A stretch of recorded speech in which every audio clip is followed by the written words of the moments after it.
नमस्कार बच्चों, हमारा आज का विषय है लघु कथा लेखन। लघु कथा यानी कि छोटी कहानी।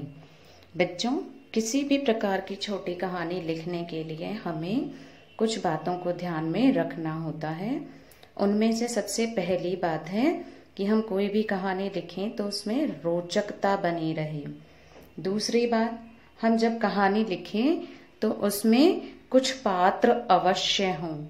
तीसरी बात कि हम उन पात्रों में संवाद अवश्य करवाएं, बातचीत अवश्य करवाएं। और जब हम उनमें कोई बातचीत करवाएंगे, कोई संवाद करवाएंगे, तो उनके संवादों से, बातचीत से चौथी महत्वपूर्ण बात उत्पन्न होगी, जो कि है स्थिति या वातावरण। जैसे दुख का वातावरण, खुशी का वातावरण या फिर किसी समारोह का वातावरण।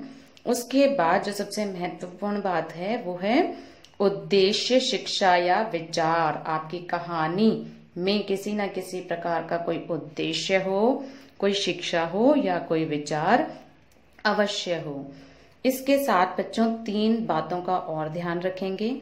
जब आप अपनी कहानी को शुरू करें तो कहानी का आरंभ जो है वो बहुत सरल हो, और जब कहानी मध्य तक पहुंचे यानी कि मध्य स्थिति तक पहुंचे तब कहानी में गतिशीलता होनी चाहिए, एक तरह की स्पीड होनी चाहिए।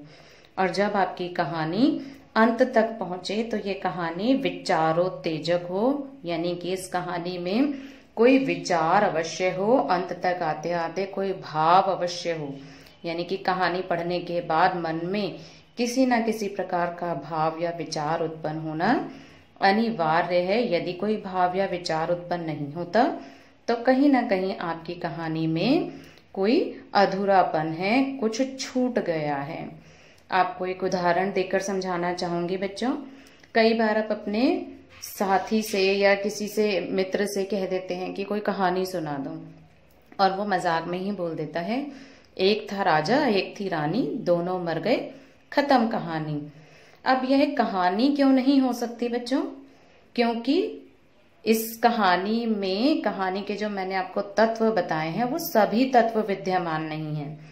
यदि उन तत्वों की दृष्टि से देखें तो कहानी में पात्र अवश्य हैं, एक राजा और एक रानी, और कहानी में वातावरण या स्थिति भी है, दुख का वातावरण है कि दोनों मर गए हैं।